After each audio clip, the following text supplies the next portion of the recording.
Hello everybody and welcome to The Walking Dead Saints and Sinners, a brand new series. Starting off our series right, we began customizing our characters, and then it was time for the tutorial. Tutorial time! The first half of the tutorial, I pretty much speedran. You know, showing me where the holsters went, messed around with a gun for a little bit, knew where to store things on my back, where my backpack was, and how to eat, and bandage myself up, you know, all the fun stuff. Real nice. Now it was time for the combat part of the tutorial, and let me tell you, I really like the knife part. I mean, just look at these epic throws and stabs I'm doing. I was throwing hands, making names. Then it was time for the axe part. I struggled with it. I just couldn't stab. I don't know.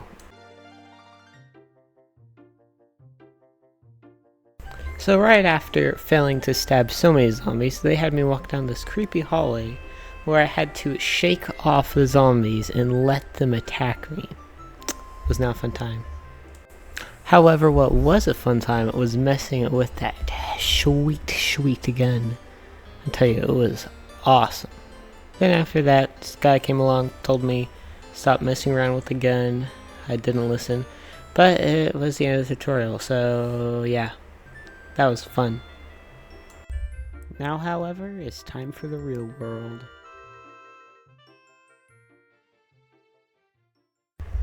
We begin our adventure awakening in this guy's camp. His name is Henri.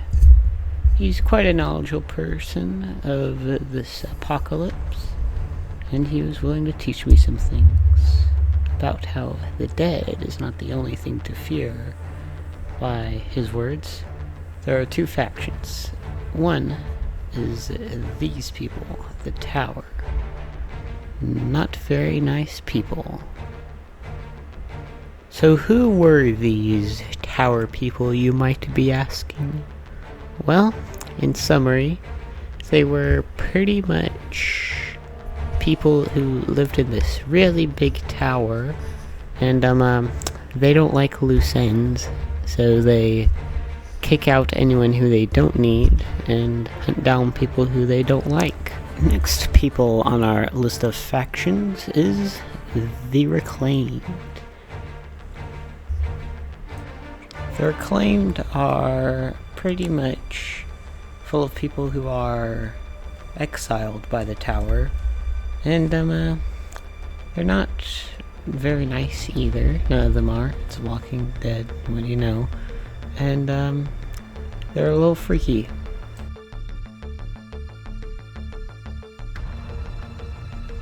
And now for the thing that they're all fighting for.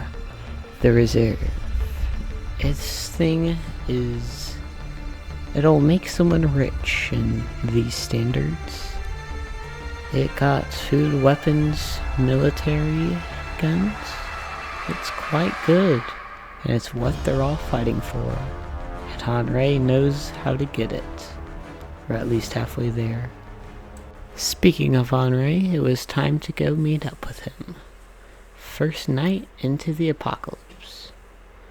Scouring through the graveyard, I found a screwdriver, which was a good weapon, but I killed my first zombie with it. Quick and easy. Oh gosh, I should do it this way. After I killed that zombie, I found this little room in the graveyard.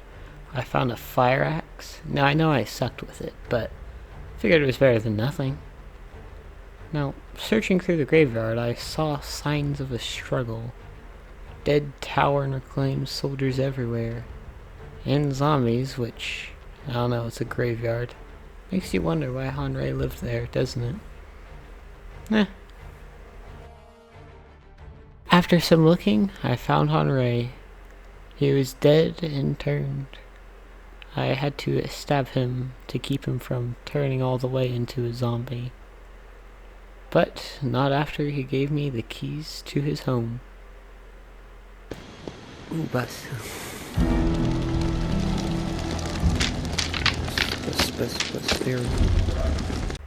Yep, you're right.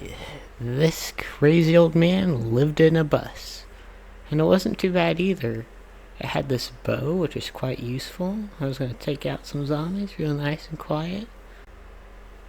After looting what was outside of the bus, I went inside and saw what Henry had. He had a revolver, which would be nice. It would be my backup weapon in case things ever got heated. There's also this knife, which is quite a good knife, way better than the screwdriver kitchen knife that I did have. It was definitely an upgrade. But now it was time to go see what Henry was up to. And as you know, it turned out that he was building a radio. I had a battery and antenna to help fix it to where I could. But I could only get so far.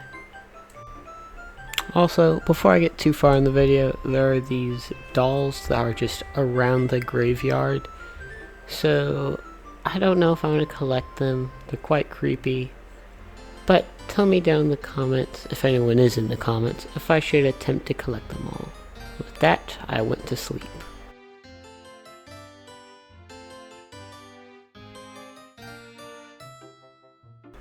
Now it was the first day of the apocalypse. It was time to get up and see what I could do to fix that radio.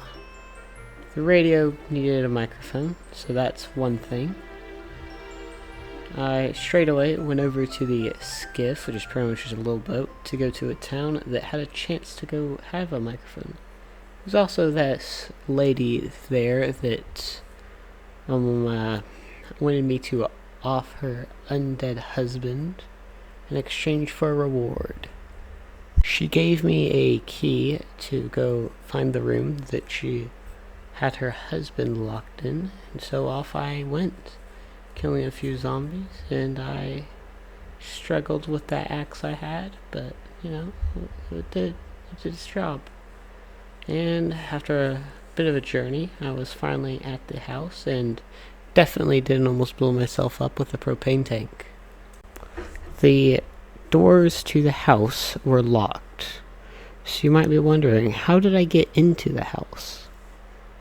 That's right, I climbed a rain gutter all the way up and into the house. It's quite cool and quite scary. Inside the house, I instantly found a new kitchen knife. Yeah, I know. Anyway, searching around the house, I had to go fight a couple of zombies that were in it. Failed to throw, and I just straight decided to go shoot them. Because why the heck not? So much for an emergency pistol. Anyway, besides the zombies, I unlocked the door to the undead husband, stabbed him, grabbed his things, and also found a shotgun, which was quite useful. And so on I went. Also, in the room right next to it, there was the microphone I needed to build the radio. And also, on the way to escape the house, I had to go through the garage and just listen.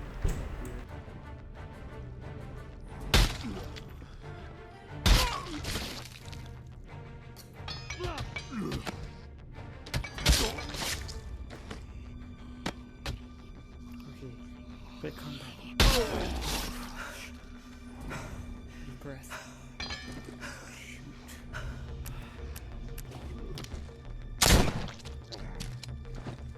Guys, we made noise. Gotta go. No one. Don't win.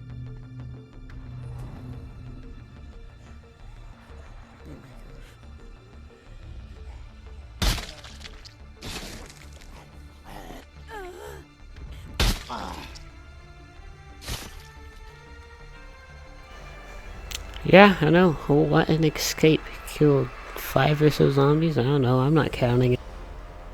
So, anyway, after I got the reward from this lady, it turns out that the reward was the codes to a safe inside the house.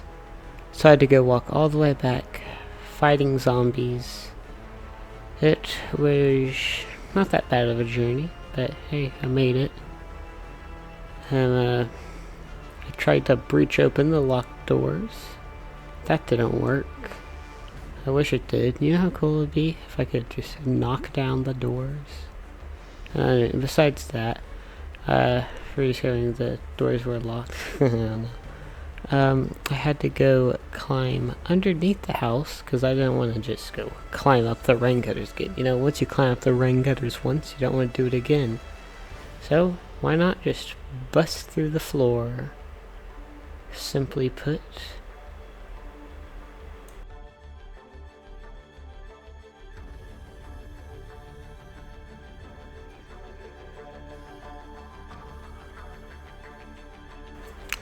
Once I finally was back inside the house, I had to go try and open up the safe. And by the way, it took me way too long. This is in 3 times speed. I punched in the code like 5 times, and it did not want to open. Until I finally did get it. Inside the safe was a bunch of ammo, plans, and more importantly, a really nice gun. Now it was time to escape again. I had a little battle, wasn't too much. You know, I attempted to be a little more stealthy, you know. It's hard to stab, however, you know. Yeah, you know, throwing some combat. And I hit one good shot with the bow. However, in the next attempt of using the bow, I couldn't shoot my shots. Just couldn't.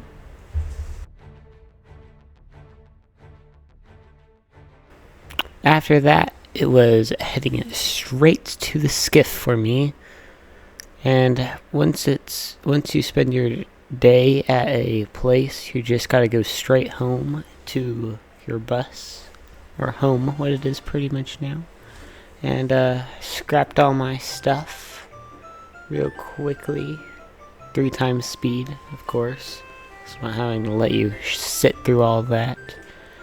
But then it was time to repair the radio.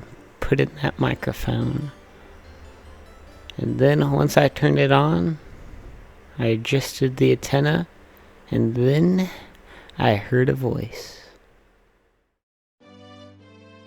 Pretty interesting cliffhanger, isn't it? You know? It's quite crazy. Almost as crazy as you hitting that subscribe button.